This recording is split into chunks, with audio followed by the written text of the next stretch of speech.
আল্লাহই তোমাদের জীবন দান করেছেন, তিনি তোমাদের মৃত্যু ঘটাবেন, আবার তিনি তোমাদেরকে পুনরুত্থান করবেন। তারপরও অনেক মানুষ অকৃতজ্ঞ। সূরা হাজ আয়াত ৬৬। মৃত্যু চিরন্তন, মৃত্যুই সবচেয়ে বড় সত্যি। আল্লাহই জানেন কখন কার কাল বা সময়। আর তাই অকাল মৃত্যু বলে কিছুই হয় না। যখন যে মারা যায় সেই মুহূর্তটি তার কাল বা সময়। যদি বলা হয় অকাল মৃত্যু বলে কিছু হয় না, তবে এর অর্থ হতে পারে প্রতিটি মৃত্যুই প্রকৃতির নিয়মে ঘটে এবং নির্ধারিত সময়েই ঘটে।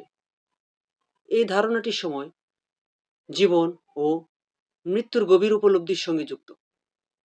এখানে বাস্তব দৃষ্টিভঙ্গিটি এমন যে প্রায় আমরা অল্প বয়সে বা আকস্মিকভাবে কারো মৃত্যু হলে তাকে অকাল মৃত্যু বলে থাকি।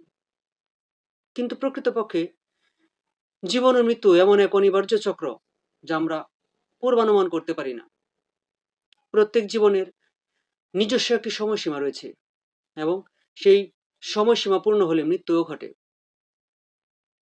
আমাদের কাছে এটি অকাল মনে হতে পারে, কারণ তা আমাদের মানসিক বা সামাজিক প্রত্যাশার সঙ্গে মেলে না। অকাল মৃত্যু ধারণাটি একটি মানসিক দৃষ্টিভঙ্গি মাত্র। জীবন ও মৃত্যুর মধ্যে সময়ের সীমা মানুষ নির্ধারণ করেনি। প্রকৃতির দৃষ্টিতে প্রতিটি প্রাণীর নির্দিষ্ট যাত্রা পথ রয়েছে, যা তার জন্ম ও মৃত্যুর মধ্য দিয়ে পরিপূর্ণতা লাভ করে। এটি আমাদের শিখিয়ে দেয় যে জীবন ক্ষণস্থায়ী এবং অনিশ্চিত।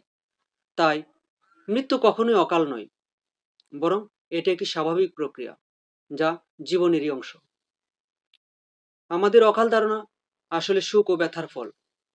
আমরা যখন কারো আকস্মিক মৃত্যুতে অভ্যস্ত হতে পারি না, তখন সেটিকে অকাল বলে মনে করি। এটি মূলত আমাদের ভালোবাসা ও প্রত্যাশার প্রকাশ। কিন্তু আমরা জীবনের চিরাচরিত নিয়ম যদি মেনে নিতে শিখি, তাহলে বুঝতে পারবো আসলে অকাল মৃত্যু বলে কিছুই হয় না। জীবন ক্ষণস্থায়ী এবং মৃত্যু তার অবিচ্ছেদ্য অংশ। আমাদের অকাল ধারণা আসলে সুখ ও ব্যথার ফল। আমরা যখন কারো আকস্মিক মৃত্যুতে অভ্যস্ত হতে পারি না, তখন সেটিকে অকাল বলে মনে করি। এটি মূলত আমাদের ভালোবাসা ও প্রত্যাশার প্রকাশ।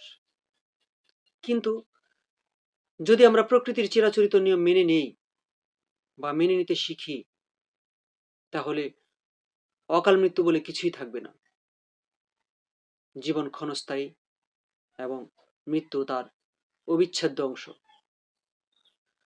সময়ের নিরিখে মৃত্যু কখনোই অকাল নয়, বরং এটি আমাদের মনে করিয়ে দেয় জীবনকে পরিপূর্ণভাবে উপভোগ করার গুরুত্ব এবং সবকিছু মেনে নেওয়ার শিক্ষা।